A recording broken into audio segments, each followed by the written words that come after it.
Hello and welcome back for another exciting operating systems video.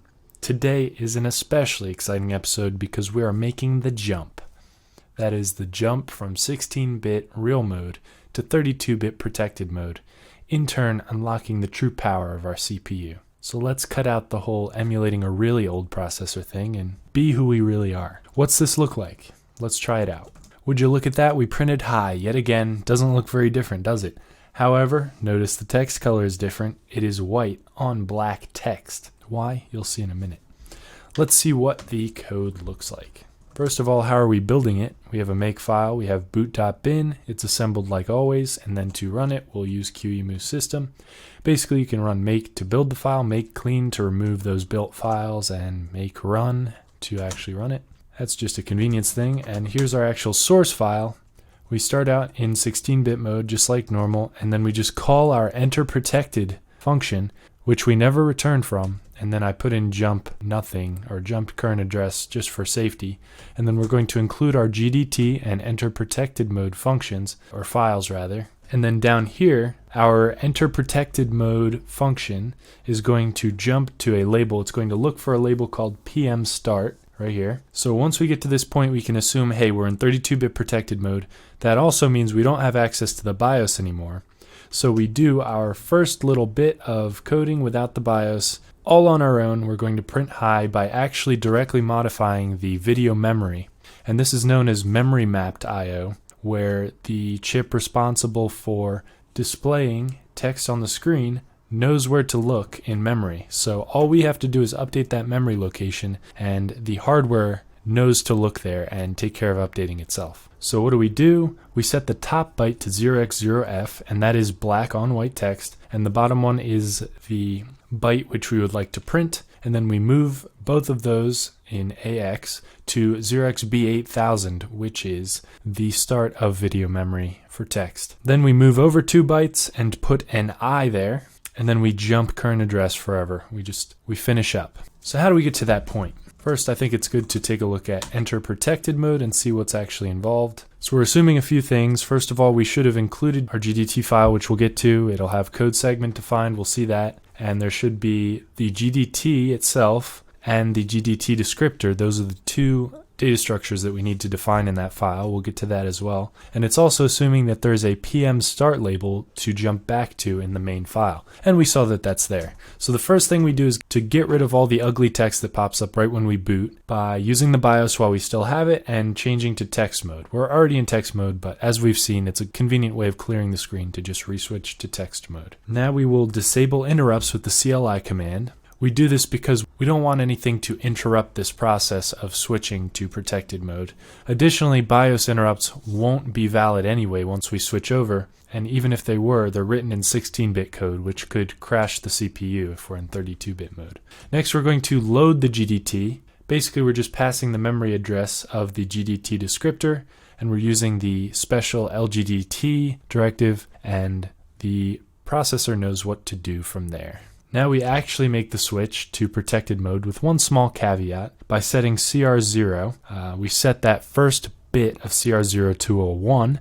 We can't set it directly, so we have to move CR0 into EAX or it with 0x1 so that that last bit is a 1. And then we can move it back into CR0. Not sure why that's the case, whether it's a design limitation or if it's just for safety so you don't accidentally change CR0, but that's how we have to do it with an intermediary register. Finally, we will perform a far jump to flush the CPU pipeline. So what does that mean? And I had to reread the OS Dev PDF, that OS Dev book that's been so helpful, to really understand this again. The caveat to the previous step, we think we have switched into protected mode when we update that register, but if you dive into the internals of how the CPU really works, there's this concept known as pipelining, where it can execute more than one instruction at a time as long as those instructions are in different phases of execution. So there's decoding the instruction, there's fetching the instruction. You could be decoding one while fetching the next one in line. There might be more steps than that, but basically it's kind of parallelizing the process so that you can get more done faster.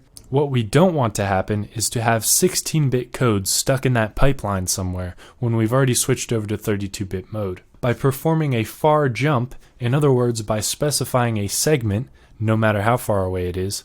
The CPU is going to think, hey, that might be pretty far away. I need to flush my pipeline out. I need to finish all of the current instructions that I'm working on before I jump, because I really don't know what's next. So basically this is just a trick to force the CPU to finish everything up, and we can move on with our lives in 32-bit mode. Hopefully that made sense. If you want to read about it more in depth, totally recommend the OS dev book from, I think, University of Birmingham. I think the guy's name was Nick Blundell. I'm pretty sure that's the source of most of the stuff that I've read about this online, and it's definitely something that I've used heavily. Very helpful reading material. With that being said, we can take a look at our GDT data structure, global descriptor table. So first we'll actually define the GDT. The first step of the GDT is to define a null entry, which is all zeros, and this is just for error checking. So we're going to declare two double words, 64 bits of zeros total. Next we'll define the code structure, and I'm really not going to go into too many details here. I would recommend reading up on this online. This version of the GDT is perhaps the simplest one possible, and in Intel documentation it is called the basic flat model. As I understand it, it allows you to take advantage of the full 4 gig of memory in 32-bit mode. Anyway, I kind of don't really care about this, so I'm not going to go into huge detail. Read about it online if you would like to know the finer details of the structure. Maybe we'll come back to it if it becomes important, but basically I'm just kind of copying this basic flat model because I just want to get into protected mode and start writing some C code and get out of assembly.